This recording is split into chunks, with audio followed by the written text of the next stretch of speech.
You are about to witness a global movement. The medical system has failed us. Pharmaceuticals are designed to make us sick, weak, dependent. Not anymore. This is the Medicine Girl podcast with renowned healing expert and registered nurse Robin Stebbins. Every week, we shine the light on new ways to heal your body from the root, ignite your inner healer, and tap into your divine wisdom. Begin to live harmoniously with your mind, body, and spirit. You are stronger than you think, braver than you realize. Now is the time to wake up and start living healthier, wealthier, and laugh out loud happier. And here we go. Recording. Hello and welcome to the Medicine Girl podcast. It is me, Robin Stebbins, and I am here with my good friend, Amy Attenborough, with Wild Again from South Africa. Hi. Welcome. Hi to everybody. Welcome, Amy. Before we get started, I would just like to ask that you guys hit the subscribe button and post comments, either tag myself or Amy if you have questions about Wild Again once we get into it. And I will personally respond to every comment, or even better, take a screenshot of this episode and post it on your social media and tag myself or Amy. And again, we'll respond to any comments and questions. So let's get started. Amy, can you let's just start with, what is Wild Again? Okay, it's a good question. So Wild Again is a company that I started that is basically a company that connects people to wild places and wild animals, and ultimately the wildness within themselves. And we do that through safari. So it's a private guiding, bespoke safari company, and ultimately guests get hold of me and I help them get to Africa. We specialize in Southern Africa and East Africa mostly, and then kind of working into three little sections. So into traditional private guided safaris where I travel with guests. The other one is into like specialized wellness safaris where we incorporate yoga, meditation, and life coaching into the experience and make the safari experience just a more conscious one. And then set departure retreats, which are led with other teachers from around the world and happen at specific dates and times. So yeah, those are the three areas, but ultimately what we're doing is connecting people back to wildness. And what does wildness mean to you? So I think maybe one way to look at it is like, what is it not? So I feel like so many of us are living lives that are just not wild anymore. And in many ways, that just means like very, very disconnected from nature. So if we look at the way that we live in these massive cities, the technology that we spend so much of our lives using, the pace at which we live, the like incredibly separate homes and separate lives that we live in. And as a result, we've become very separated from the rhythms and the cycles of nature. And we've kind of forgotten that we are just another species on the planet that really needs this planet and these other species. And when you go on safari, you fall back into that rhythm of nature so quickly. It's amazing. It's this like remembering that happens. Where you're out on the vehicle, you are waking up with the sun, you're going to bed, when the sun goes down, you're noticing the waxing and waning of the moon, you are feeling the change of temperature on your skin, and like you start to get back into the rhythm of nature again, and that awakens something within you. And it's that wildness that I hope to reawaken. It's like that remembering. I love that, because for myself and growing up the way I grew up, I always used nature as my medicine. I would just go outside, and as a young child, before the domestication and before this is possible, this isn't possible, I would just naturally communicate with the plants and the trees and the mountains. And I felt like I had a really special bond, unconditional love. And it was just natural. And I wouldn't be able to describe it in words to someone, and it wasn't like they were talking in English to me. You know, it was just a feeling. It was a backwards and forwards communication, and I felt a relationship. So almost like I would have, you know, a cousin. This tree had a relationship, or this mountain had a relationship. So when you're connecting people on these safaris, and you see people kind of get back into the wild origination that we are, what does it activate as far as provoking wellness or healing, maybe some trauma or wounding? Yeah, that's a beautiful question. So, and I just want to take it back to what you started with, that it's so important that non-verbal communication. And this is a big part of the way that I sort of help people to drop back into the wilderness, is through movement. So what we tend to do, and this has come with technology and with sort of like our development as a species, is we want to like own knowledge. And that, I think, has created this big separation between us and nature. So when we come across an elephant, one of the things we like want to know about its gestation period. We want to know about how much it eats. We want to know about all of these things. Instead, what we do on these retreats is drop people into silence, help people, give them the tools to drop them into their bodies and to start feeling again. And then that connection happens very, very naturally. And that experience, people can come back to that experience of being with that elephant so easily. Like, you will remember that for the rest of your life. But the gestation period and all of those things, like that sort of information disappears. So that's really important what you said, that like that feeling connection with nature. And then what I tend to see happening on these safaris is like people just kind of get lighter and brighter, and it's almost like this weight lifts off of them and they start shining and smiling. And I always say that a safari is the very best thing to do for a family, because you spend so much quality time together. There's no other distractions. It's something that every age group loves. You're not on your cell phone. You're eating your meals together. And it's the same with friends. It results in connection. And I think connection is also such an important part of our overall wellness. So yeah, you just see people kind of sinking back into themselves, like comfortable in their bodies again, not like stuck in the mind. And yeah, it's a beautiful thing to see.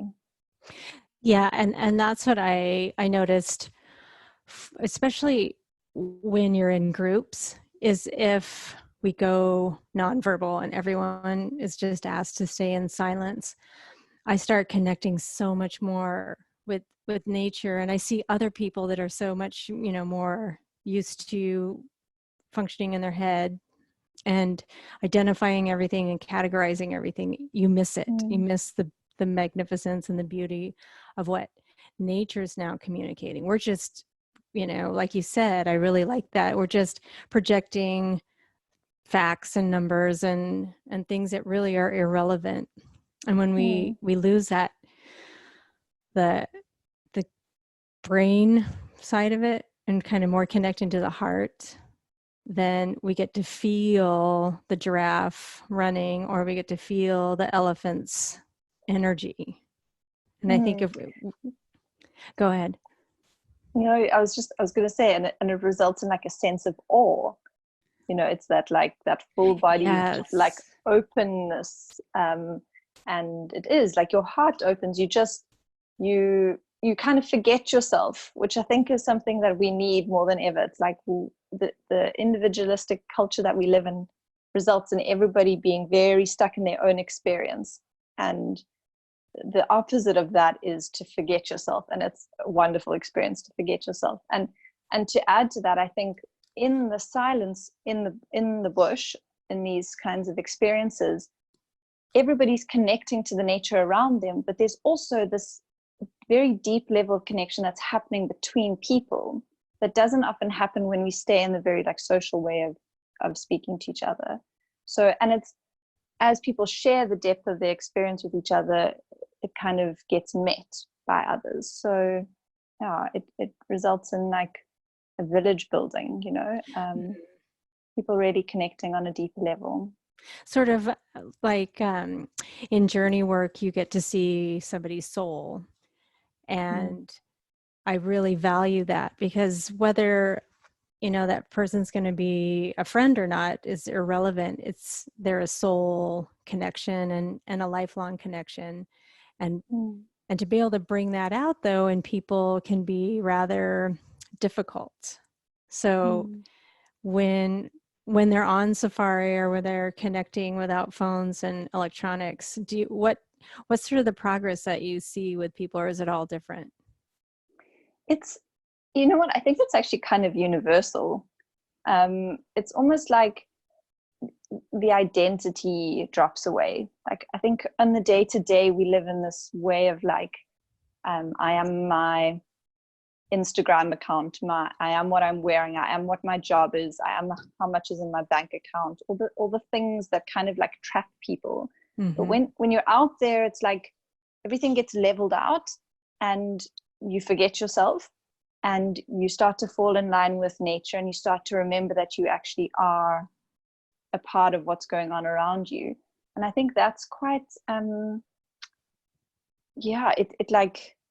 it strips away that like need for identity, and it's really healthy.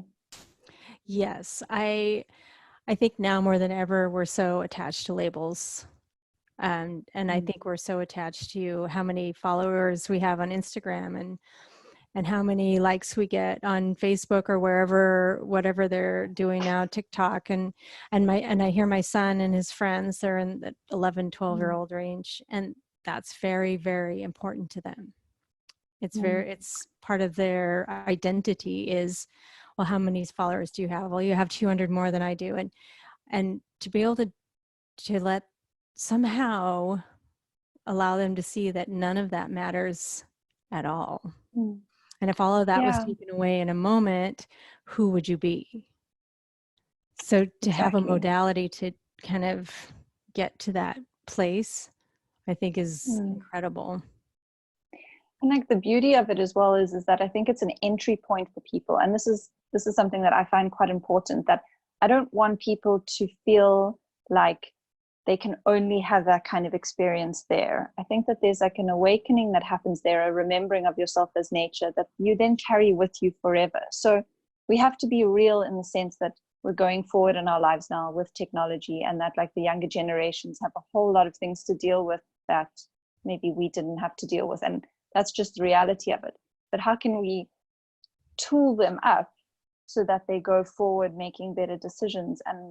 And I just think this is so important, because it's like we grew up, I spent so much of my childhood with no shoes on, in the forests around my house, birding with my dad. Like that fostered this love in me, which feels like the first love I ever had. And it's been the thing that's tracked me through my whole life. I feel like it's been what's guided me. And I can't imagine my life without it. And it makes me sad to imagine that there will be children that grow up without ever really knowing that they are like creatures of the earth. Yes. And what do you think is a solution to that? Because I do take my son and his friends to the beach, and I see them forget about their phones at all. They just connect to the water, and they feel free, and I love that. But then the second we get back in the car, it's glued to the phone, and so I understand what you're saying, that there should be a balance. And I want them, like you were saying, and I had a similar experience. I spent my summers in bare feet, and we were not allowed in the house until we heard the dinner bell ring, and that was usually towards sunset. And that gave me a connection to the planet. It gave me a connection to want to save the planet. It gave me a connection to want to do as much as I can to create wellness in everyone. Because I think if I create wellness in you, I create wellness in me. If I foster love of the planet in me, I want to foster it in others, so that at least they can see. So what's your take on finding that balance, if there is one? I really think that we have to give kids and people as many opportunities as we can to kind of be in nature and to enjoy themselves in it, and then trust the process and trust that they will be making the right decisions for themselves. Like for me, I can speak for myself. I know that those experiences when I was young were incredibly formative for me, and they were like being ingrained in me without me even realizing it. And I went through teenage phases where I wasn't as interested or whatever, but it all, it's in you. It will always bring you back. And so I think that's the key, is to do the best you can. And I think that seed has been planted, and then you just hope that it grows. Yeah, I like that. And I think that's all we can do, is make the trip out into the forest and do the hikes and listen to the complaints, but at least it's in there. And what they do with it is their own universe. They have to decide. But when you were talking about, so the seed was planted when you were young, how did you get into guiding? And can you tell people a little bit about guiding? Because it just sounds like you're driving around a rover and pointing out animals. And I know from personal experience that it's something that I don't think I could ever do. It is very difficult. It's dangerous, and you really have to have innate knowledge. You have to have, learned knowledge. All of those things have to come into play. I think it's probably one of the most difficult things I've seen. Yeah. So with my childhood, I grew up in a family that just loved the bush. My dad, it's kind of this running joke, my dad is called David Attenborough, so we just claim that it's in the blood, that he's not the David Attenborough, but he's kind of bush obsessed. So I grew up in that environment, and going to the Kruger National Park, which is right up in the northeast of South Africa, from when I was little. And the thing that he did was he always made it fun. So whatever interactions we had with nature were always a lot of fun. And to get us into birding, he would print out like birding lists, and then we would all identify the birds together and then tick them off and count them at the end of the day. And so he like turned it into a game. And I think that was also pretty crucial in terms of hooking me in early. So when I left university, I knew I wanted to just spend, it was going to be 6 months. That's what I said to everyone. I'm just going for 6 months. I'd studied journalism and media studies. Everyone was like, Amy, you're wasting your degree. You're going off to do this guiding thing. Nobody understands why you're doing this. And I was like, no, I'm just going to go get it out of my system. And 10 years later, I'm still in it, 11 years now. And what is guiding? It's, it does. The training, I think, is maybe the hardest part, because you have to like learn so many different avenues and then kind of put them all together. So you're obviously driving a big 4x4 vehicle, which is maybe not as difficult as it seems, actually. It's more knowing not what to drive over and how to not get stuck.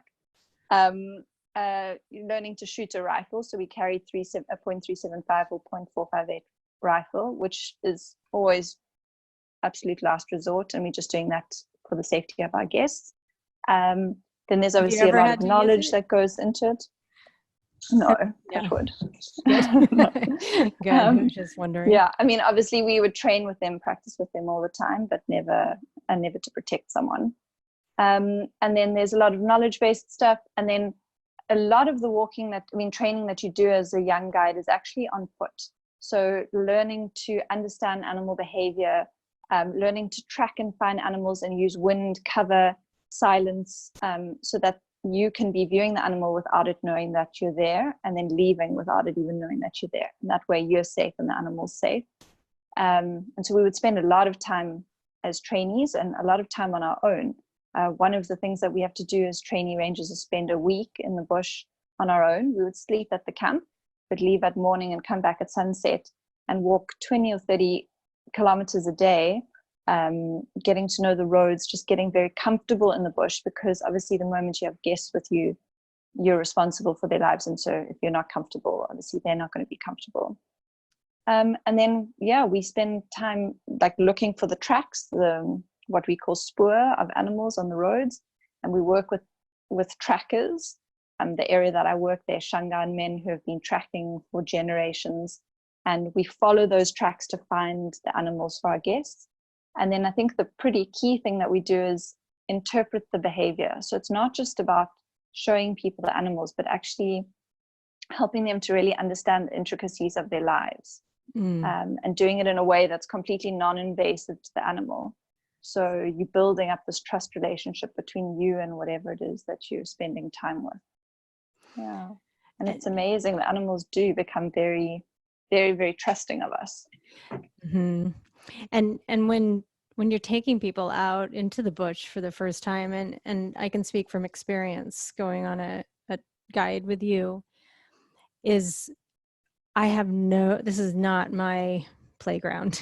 I know nothing about it. And so I have maybe an innate fear, or I have something of, maybe what people have said, or you got to be careful, or people die on safari. But what you're saying, and it really resonated with me, is that you were so comfortable in the bush and you were so knowledgeable that then I was able to let my guard down and really connect with nature and the animals. And there's something about that relationship, knowing we're in the wild. This is not a zoo. This is their natural habitat. And I think one of the guides had said the leopards could leave at any time. It's allowed that we're here. They're allowing us to be there. And something in that is just such a special feeling that we're in the wild.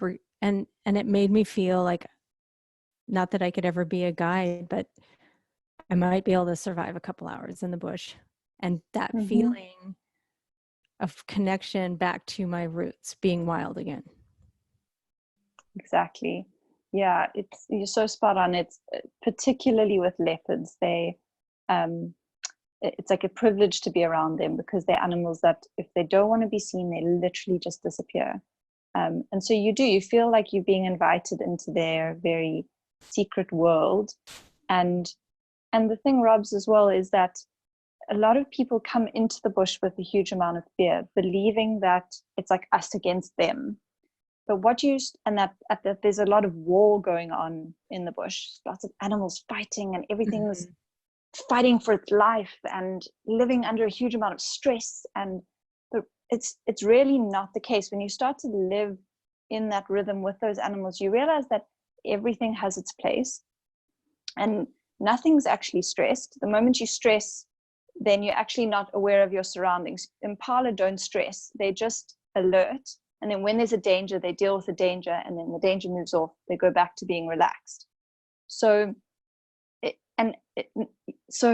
animals out there are not out to get us. If you know how to move, and if you know how to just be around them and read their body language, you're very safe. Of course, you're not going to do anything silly, and you've got to be aware, but you're not like in danger there, which is something that a lot of people don't realize.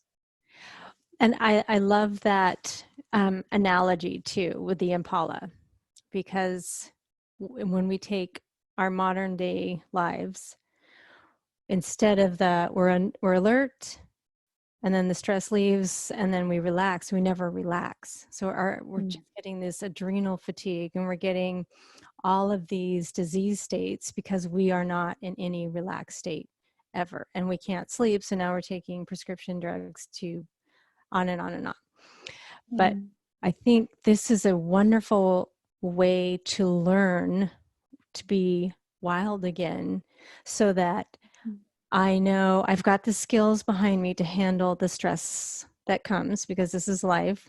Just like out in the bush, the impala, there will be a predator coming along at some point, but not to constantly, they don't have the ability to ruminate about it and obsess about it.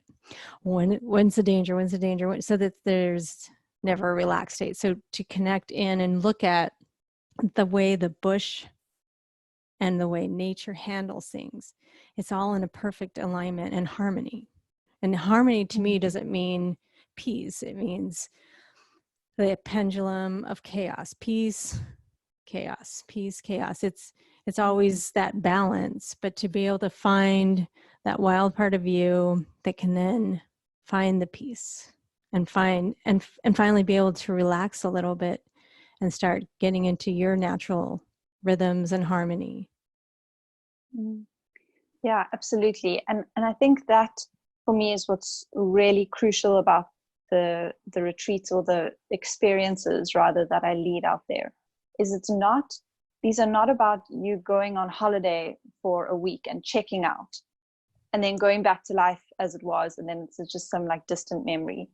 This is about helping you to remember and to put into place practices that actually work. So this is why it's so important for me that we practice yoga or some form of movement on these safaris. And I know that scares a lot of people, because people think like, oh, yoga, I can't do it, I'm not flexible, or I've never done it before, I'm intimidated by it. Like, yoga literally is like, if you can sense light and you can breathe, then you can practice yoga. And I want people to just be able to come and to move. And then we sort of, these exact things start to move with the rhythms of nature, and people remember that they are nature, and that like we're always in constant states of change. And through these practices, you realize that you can kind of handle life. You don't have to be in this constant state of like anxiety and waiting for something bad to happen. I love that, to remember that we are nature. And I think we have forgotten that piece, that we are animals, and we need the similar to what animals need. We need to be outside way more than we are. We need to be connected to nature way more than we are. It's part of who we are. And instead of the simple solution, maybe get back to nature, or, ground, take your shoes off and be in the bare earth for 20 minutes, that can actually start to ignite an inner healer, the healing for you.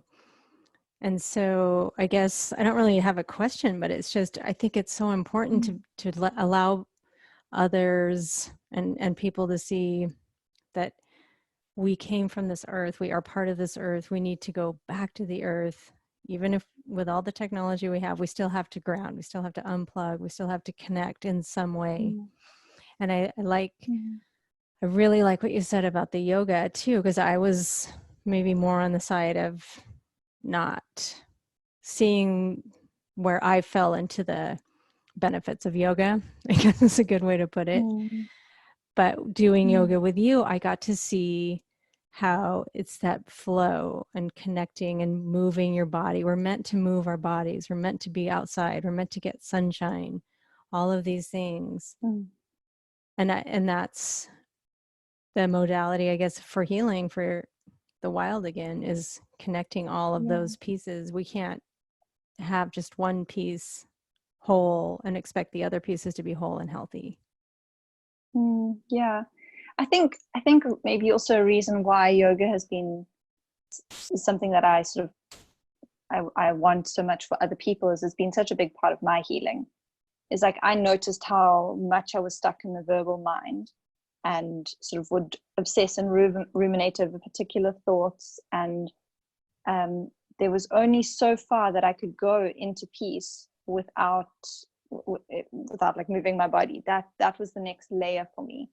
And once I could get into my body, then I could start to feel again, and then I could so much more feel the environment around me, and that deepened my connection with nature much more. So it's like, it's something that ultimately will serve the whole experience. Like you'll get so much more out of the experience through breath and through movement. There's such simple things, and then things that you take home, and practice in your daily life. And do you hear back from participants that they've been able to utilize some of these practices when they get home? Absolutely. One of the things I've got like a complete obsession with trees. I know you share this obsession with me. And one of the experiences that I really love to lead is forest bathing, or teaching people how to start to connect with trees again. And I've had a lot of guests where that's been a major one for them, returning back home, because there's trees everywhere, right? And so if you suddenly realize, like, oh, you've got these friends, these like nature friends wherever you go, that's very comforting for people, and it really does help to ground people and put them back in their bodies and put them back in the present moment. So yeah, that's a practice that people seem to love. Well, and I think too, again, when we get so wrapped up in the verbal mind, we think the solution is complicated. I have all this stuff going on and all of these symptoms, and nobody understands it. I've been to doctor after doctor. And when somebody says, well, have you tried taking your shoes off and sitting next to a tree for 20 minutes or putting your third eye to a tree? It's like, seriously, no, I have real problems. That's not going to help. And I get a lot of resistance, or just even taking your shoes off and putting your feet in the salt water, or if you can jump in the ocean or just stand next to the waves. It really does work.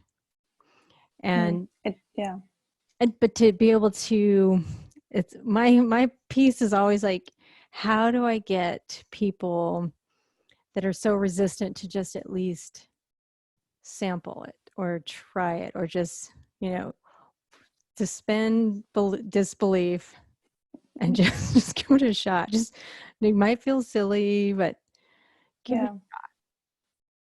Do you know what the wonderful thing for me about the trees is that people tend to think that, like, if you describe connection with trees, that it's actually this really woo-woo spiritual kind of out there thing. But it's fantastic. It's actually something that Western science, I mean, like, ancient healers have been intuiting this for however long. And the Japanese government actually introduced forest bathing into their medical health scheme in the 1980s.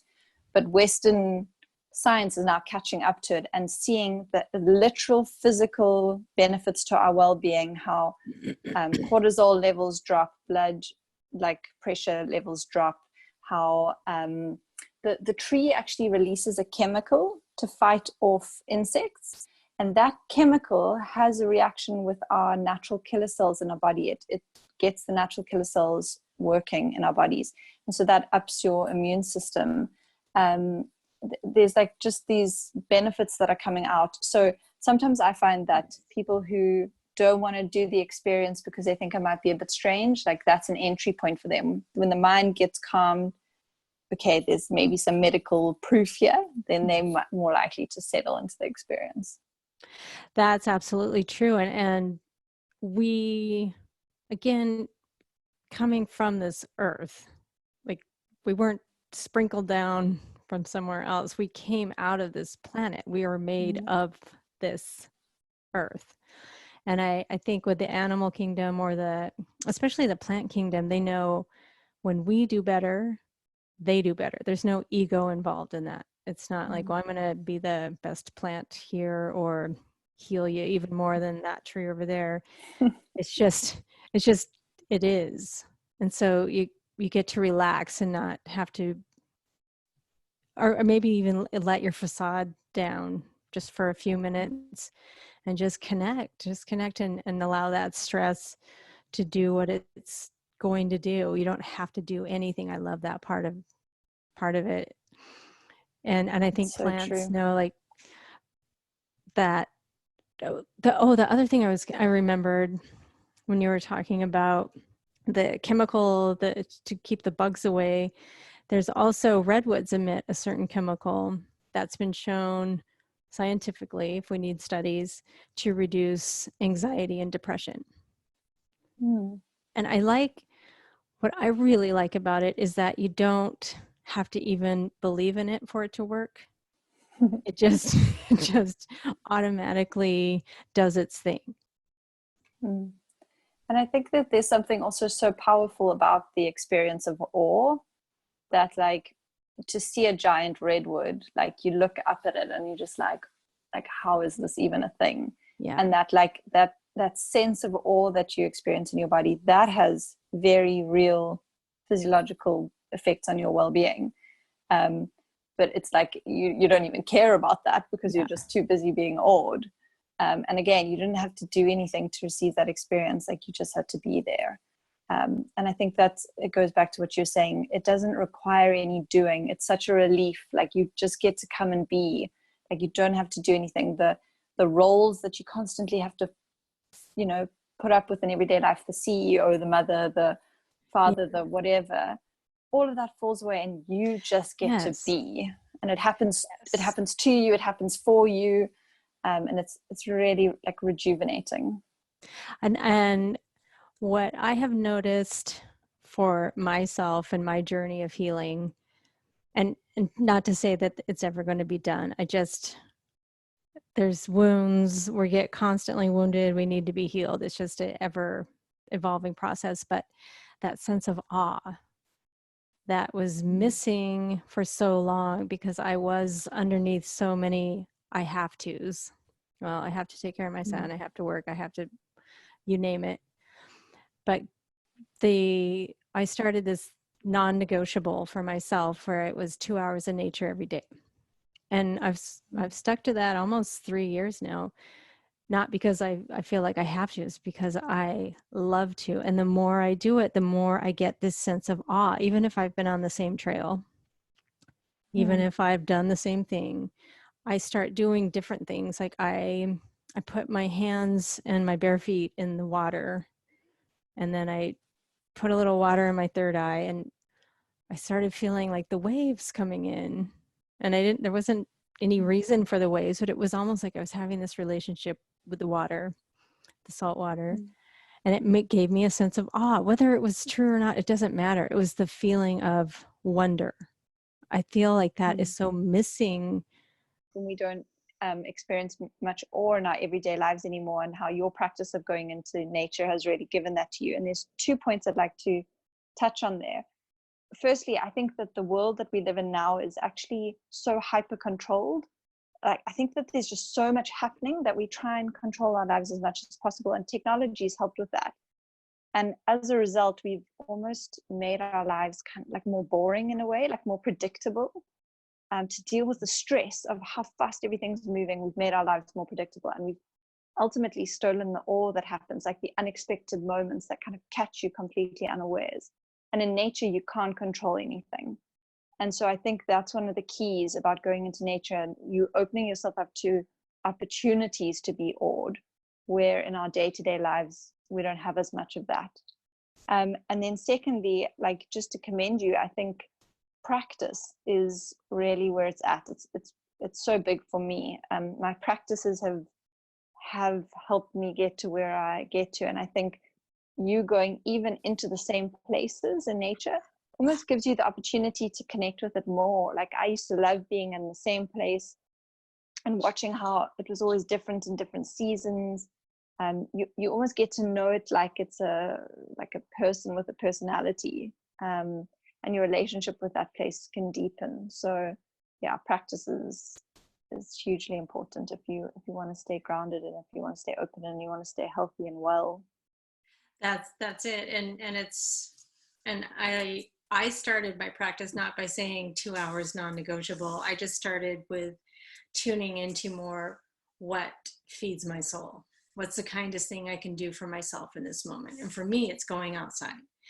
And I try to deeply listen to other people and coaching and my patients when they're running a track for wellness, not to impose my sense of my, what heals me onto them.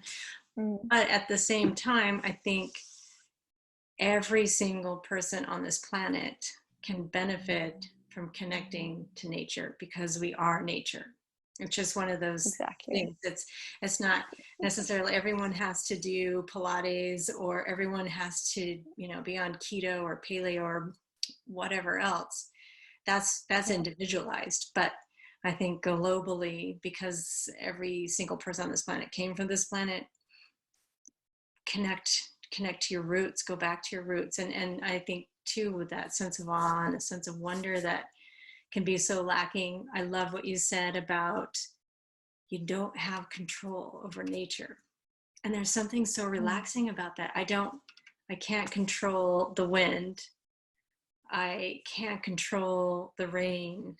And so that deep appreciation for just being in the moment and witnessing it, you don't know how long it's going to last. You don't, whatever, it just is. And so I think the more we get into that practice within ourselves, stop trying to control everything and maybe allow a little more, allow the universe to work its magic. Instead of being so far in front of it, it can't catch up to you. You're trying to control everything. Absolutely. Yeah, it is. Nature is the biggest teacher. And that's what I found about being on safari. It's like, it's showing you all the time how things work, and you just have to be there and notice, and you kind of walk away with these real gems. And I know that you know this. It's you were saying how everybody is nature, and it's the one thing that can heal everyone. I think that's why it's also so powerful for people to come back and to visit Africa. It's the land where we first all evolved, and there's, I think, something in our DNA. You just see it when people arrive, and like, especially with elephants, the very first time they see an elephant, it's just like this remembering where they're like, oh my, like, I've been here before, I know this animal, I've felt this before. And yeah, there's like a coming home, that sense of awe, and then it's like, it's something that it's like seeds itself in your heart, and it never disappears. And I think it gives people more of a sense of place in the world, which is what we're all lacking. That's absolutely true. And I know a lot of people that I talk to, and myself included, always struggled with a sense of worth and am I enough? And when we go back to our roots, and that was a similar experience for me working with you in South Africa that first time.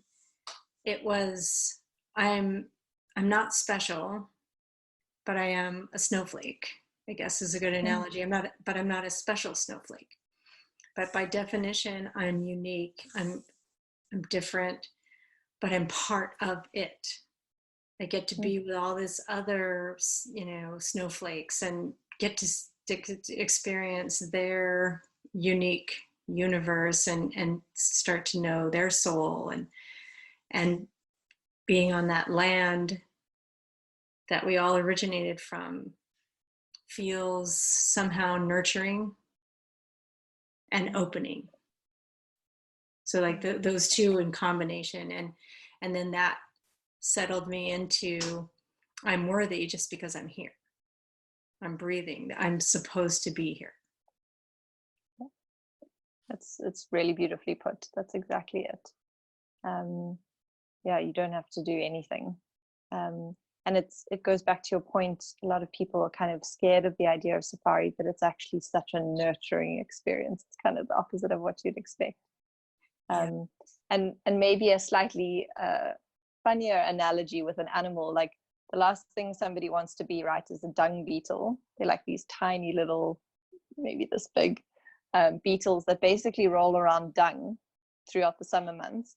And you wouldn't think of them as like incredibly important in the system, but they are massively important. Like the amount of massive dung that they move around and bury and fertilize the soil with, that environment wouldn't be the same without them. And they're super small. And you look at them rolling around a small little ball of dung, and you kind of think, well, how can this thing have an impact? And they do. And it goes back to that. We all have our part to play. And yeah, out there, you kind of figure out what that part is.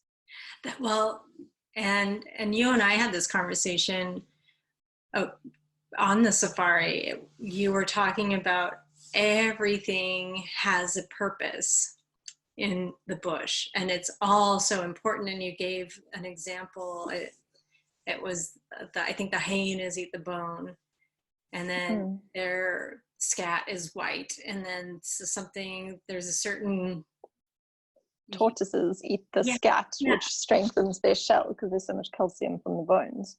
Yeah, it's all has a purpose. And then you went on to say, and this really struck me, and I like this, and not to get macabre, but you said, if when the time comes and you die, that your idea would be just to have your body put out on the bush, because everything is used. Nothing goes to waste. You're not in a sterile casket, you know, kept away from Mother Earth. Yeah. I mean, my mother, when I say that, she's like, Amy, there's not a chance that anybody's ever tossing you out into the bush. It's just like, that's not cool. But I really like the idea of like kind of going back into the system. It's like, I feel like that's home. That feels more right to me. A bit strange, but right. Yeah. Yeah. Well, and I think as we evolve, the things that seem crazy and that seem strange are more right. And Yeah. the things that seem crazy are who we are in truth, and what we originated from, and for animals that are part of the animal kingdom. And yeah, we have a really different role to play because of our advanced frontal lobe and this thinking brain that can create so much. But to speak to the wild again, I love that idea. And when we want to get wild again, how can people get a hold of you if they want to do a safari with you? So probably the best place would be to check out my website, which has just gone through a nice refurb. That's www.wildagain.africa. And what's nice there is we've got a whole lot of kind of example itineraries, some of my favorite destinations, kind of specifics, themes around them. So if people have like nowhere to start, that's a really nice place to start. And then of course we customize everything. So if that doesn't work for you, we start from scratch. Or you can follow me on Instagram. I'm quite active there. At the moment, my tag is @WildAgain with Amy. It's going to change soon to Wild Again. And on Facebook with the same tag. Same page. And I'll have all the links below in the show too, so make it easy for everybody. And perfect. And who is, on a closing note, tell me, who's your biggest teacher? Who's the most influential teacher in your life? Sure. There've been many. There've been animals, there've been people. I'd have to say that like some of the men that I worked with, some of the trackers that I worked with have been some of my greatest teachers. I worked with a man called Alman Mhlongo, who grew up on the reserves that I used to work, Landolozi. And he is just such a fabulous man who he like embodied everything we've just spoken about. He's lived that life from the moment he was born. He was born under a marula tree, you know, and herded his cattle with his family. Kind of, they would chase lions off of the kill and steal like part of the kill, and then the lions would come and like steal part of their food, and they lived like literally part of the system. And just hearing his stories and being with him, I learned a huge amount. So yeah, there are lots of amazing teachers out there. That's absolutely true. And the more we're open and the more we're tapped back into our wild nature, the more you can see them and actually hear them, instead of putting a story or a judgment on top of someone before you even really get to know them. So true. Well, thank you so much, Amy. It was amazing to see you. And you too, Robs. Thanks. And again, all the links will be below. And if anyone has any questions for Amy or for me, tag us in your post and I will definitely answer all of them. Thank you, Amy. Awesome. Thank you, everyone. Thanks, Rob.